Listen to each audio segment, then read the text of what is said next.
नमस्कार प्रेक्षक हो, आजच्या या विशेष मुलाखतीमध्ये आपण भेटणार आहोत एका अशा व्यक्तीला जिने आपल्या जीवनात एक विलक्षण परिवर्तन अनुभवलं आहे। कधी काळी पारंपरिक भक्तीच्या मार्गावर असलेली ही महिला अंधश्रद्धा आणि विविध धार्मिक उपासना करत होती, परंतु एक पुस्तक हातात आलं आणि तिच्या संपूर्ण विचारसरणीला नवी दिशा मिळाली। संकटांच्या गर्तेत सापडलेल्या या अभियंता महिलेने आपल्या जीवनातील संघर्षांना तोंड देत संत रामपालजी महाराज यांच्या शरणागतीत जाण्याचा निर्णय घेतला। हळूहळू तिच्या आयुष्यात आश्चर्यकारक बदल घडू लागले। एकीकडे शारीरिक आजार दूर झाले तर दुसरीकडे जीवनात स्थैर्य आणि समाधान लाभू लागले। अध्यात्म आणि विज्ञानाच्या सीमारेषेवर उभं राहून तिने अध्यात्माचा गूढ आणि शास्त्रसिद्ध मार्ग शोधला। या आहेत नेहा मधुकर वाघळे, ज्या जिल्हा भंडारा महाराष्ट्र येथून आलेल्या आहेत। इंजिनिअरिंग कॉलेजमध्ये प्राध्यापक असलेल्या नेहाजींनी संत रामपालजी महाराज यांच्या ज्ञानामुळे आपले जीवन कसे बदलले हे त्यांच्याच शब्दात ऐकूया। नमस्कार सत साहेब, आपलं नाव? माझं नाव नेहा मधुकर वाघळे आहे। आपण कुठून आलात? मी जिल्हा भंडारा महाराष्ट्र इथून आलेली आहे। आपला व्यवसाय काय आहे? मी एक इंजिनियर आहे आणि मी सध्या इंजिनिअरिंग कॉलेजमध्ये लेक्चरशिप करत आहे। संत रामपालजी महाराजांची गुरुदीक्षा आपण कधी घेतली? मी संत रामपालजी महाराजांची गुरुदीक्षा तशी तर 2014 मध्येच घेतली, पण मी त्यावेळेस गुरुदीक्षा घेतल्यानंतर मला भक्ती तेवढी कळलेली नव्हती, त्यामुळे मी भक्तीमध्ये नव्हती। पण काही दिवसानंतर 2 वर्षानंतर माझं लग्न झाल्यानंतर मी 2016ला पुनरुपदेश घेतला आणि तेव्हापासून मी आता कंटिन्यू ह्याच भक्तीमध्ये आहे। संत रामपालजी महाराजांची गुरुदीक्षा घेण्या अगोदर आपण व आपला परिवार कोणती भक्ती साधना करत होतात? संत रामपालजी महाराजांची गुरुदीक्षा घेण्या अगोदर माझ्या आईकडे आहे त्याप्रमाणे सर्व देवी देवतांची पूजा, ब्रह्मा विष्णू महेशा गणेशजी महालक्ष्मी बसते आमच्या इथे, ते सर्व देवी देवतांची पूजा वगैरे करायचो आम्ही। आणि खास करून मी ज्योतिषशास्त्र पण बघायची, कारण मला थोडे अडथळे होते अभ्यासामध्ये, परीक्षेमध्ये माझे पेपर्स वगैरे निघत नव्हते, तर त्यामुळे मी त्यांनी सांगितल्याप्रमाणे मंगळवार आणि शनिवार पिंपळाच्या झाडाच्या प्रदक्षिणा घालायचे 3 आणि शनिदेवाला तेल अर्पण करायला सांगितलं होतं तर ते पण करायची। सूर्यदेवाला पाणी द्यायचं हे सांगितलं होतं त्यांनी, आणि त्यांनी जे जे उपाय सांगितले ते सर्व उपाय करायची मी। परीक्षेच्या वेळेस त्यांनी ज्या कलरचा रुमाल घेऊन जायचा सांगितलं तर करायचं, म्हणजे असे बरेचसे मी त्यांनी सांगितल्याप्रमाणे भक्ती केली ज्योतिषशास्त्राच्या नुसार।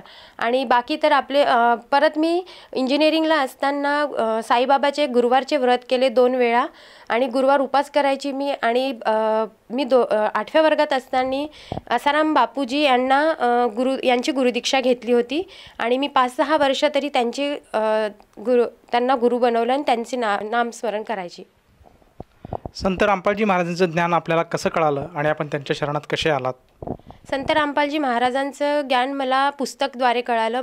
मला ज्ञानगंगा ही पुस्तक मिळाली, ती पुस्तक मी वाचली आणि त्यानंतर मला सृष्टीची रचना कळाली आणि भक्ती कशी करायला पाहिजे हे कळलं, शास्त्रानुसार भक्ती कशी आहे कळलं। त्यामुळे मग मी ह्या भक्तीमध्ये मला इंटरेस्ट आला आणि मग मी गुरुदीक्षा नामदीक्षा घेतली आणि तेव्हापासून आता मग मी ह्याच भक्तीमध्ये भक्ती करत आहे हीच।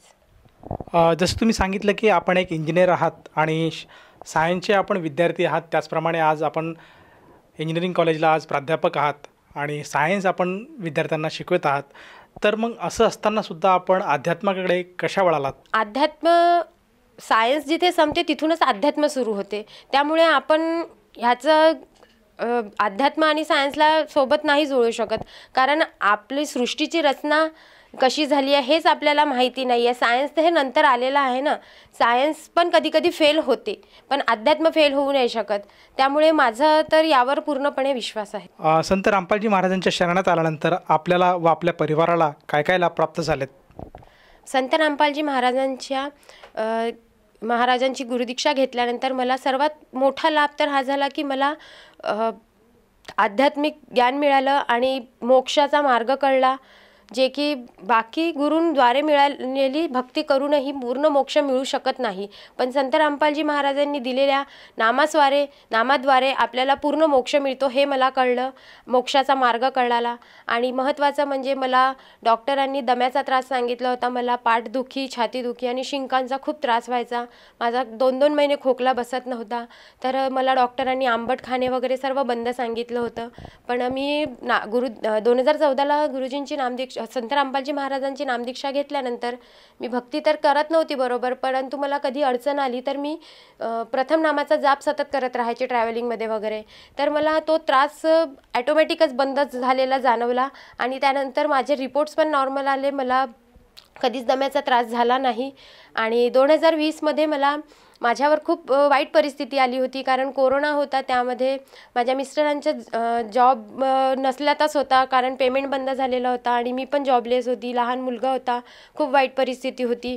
तर त्यावेळेस मला म्हणजे मी खूप एकदम अंतःकरणातून परमात्म्याला हात जोडले आणि म्हणाली, परमात्मा काहीतरी करा आणि मला असं काहीतरी करा की मी कुणाच्या भरोशावर जगायची वेळ नाही आली पाहिजे. आणि त्याच वेळेस 2-3 तासानंतर मला एक कॉल आला आणि मला म्हणण्यात आलं की इथे जॉब कराल का. आणि 2-3 दिवसांमध्ये मी एक CBSE स्कूलला जॉईन केलं आणि तिथे कोरोना काळामध्ये लोकांचे जॉब गेले, पण मला परमात्म्याच्या दयेने जॉब मिळाला. जसं तुम्ही सांगत आहात की संत रामपालजी महाराजांच्या शरणात आल्यानंतर आपल्याला बरेचसे लाभ प्राप्त झालेत, तर आपल्या ह्या अनुभवातून आपण अन्य भक्तांना, त्याचप्रमाणे जे काही आपले मित्रपरिवार आहेत, आपल्या ज्या सखी आहेत, त्याचप्रमाणे आपले जे नातलग आहे, आप्तेष्ट आहे, या सर्वांना उद्देशून आपण आपल्या अनुभवातून काय संदेश द्याल? संदेश तर मी देऊ शकत नाही, पण मी एवढं नक्की सांगू शकते की सर्वांनी ही भक्ती नक्की करावी. त्याआधी जर तुम्हाला काही डाऊट्स आहे तर आधी तुम्ही पुस्तक वाचा, सत्संग ऐका आणि त्यानंतर तुम्ही ठरवा की काय आहे, शास्त्रानुसार भक्ती कशी करायला पाहिजे. आपले शास्त्र सर्व जे शास्त्रामध्ये जे दिलेलं आहे तेच आम्ही त्या पुस्तकांमध्ये सांगितलेलं. पुस्तकांमधून तुम्हाला खरं काय आहे आणि खोटं काय आहे ते कळेल, कारण मी तर सांगून काही अर्थ नाही, पण तुम्ही स्वतः पडताळून पाहू शकता आणि त्यानंतरच तुम्ही ठरवू शकता की काय करायला पाहिजे. त्यामुळे मला असं वाटते की सर्वांनी एकदा तरी हे पुस्तक वाचायला पाहिजे आणि सत्संग ऐकायला पाहिजे नियमित तरी. त्यानंतरच त्यांना कळेल की ही भक्ती का बरं करायला हवी आणि का बरं नाही करायला हवी. जसं तुम्ही सांगत आहात की आज समाजाने संत रामपालजी महाराजांचं ज्ञान एकदा तरी समजून घ्यायला हवं आणि त्यांना जर ते पटत असेल तर त्यांनी संत रामपालजी महाराजांकडनं गुरुदीक्षा किंवा नाममंत्र घेऊन आपल्या जीवनाचं कल्याण करायला हवं. तर ह्या अनुषंगाने एखाद्या साधकाला जाणवलं की आपणसुद्धा संत रामपालजी महाराजांची गुरुदीक्षा घ्यायला काही एक हरकत नाही, तर ती व्यक्ती संत रामपालजी महाराजांची गुरुदीक्षा कशी घेऊ शकेल? संत रामपालजी महाराजांची गुरुदीक्षा घेणं अगदी सोपं आहे. विविध चॅनेल्सवर संत रामपालजी महाराजांचे सत्संग येतात, तर त्या चॅनेल्सवर एक मोबाईल नंबर येतो. त्या नंबरवर आपण कॉन्टॅक्ट केला की तुमच्या जवळच्याच नामदान सेंटरची माहिती तुम्हाला सांगितल्या जाईल आणि तिथे जाऊन तुम्ही निःशुल्क नामदीक्षा घेऊ शकता. इथे नामदीक्षा घेण्यासाठी तुम्हाला एकही रुपया लागणार नाही. धन्यवाद. धन्यवाद सतसाहेब. संपूर्ण विश्वामध्ये 500 पेक्षा जास्त नामदीक्षा केंद्र आहेत जिथे निशुल्क नामदीक्षा दिली जाते. निशुल्क नामदीक्षा प्राप्त करण्यासाठी आणि अधिक माहितीसाठी संपर्क करा 7030303951 7030303952. अद्वितीय आध्यात्मिक ज्ञान वाचण्यासाठी, पाहण्यासाठी आणि ऐकण्यासाठी संत रामपालजी महाराज ॲप अवश्य डाउनलोड करा किंवा आमची वेबसाईट www.jagatgururampalji.org वर विजिट करा. आम्हाला सोशल मीडियावर फॉलो करा. सर्व पवित्र धर्मांच्या पवित्र शास्त्रांवर आधारित प्रमाणित अनमोल पुस्तक ज्ञानगंगा किंवा जगण्याचा मार्ग यापैकी कोणतेही एक पुस्तक निशुल्क मागवण्यासाठी आपण आम्हाला आपले पूर्ण नाव, पूर्ण पत्ता, पिनकोड आणि फोन नंबरसह लिहून 7030303951 किंवा 7030303952 या नंबरवर SMS करू शकता किंवा 7030303950 या नंबरवर व्हॉट्सअप देखील करू शकता.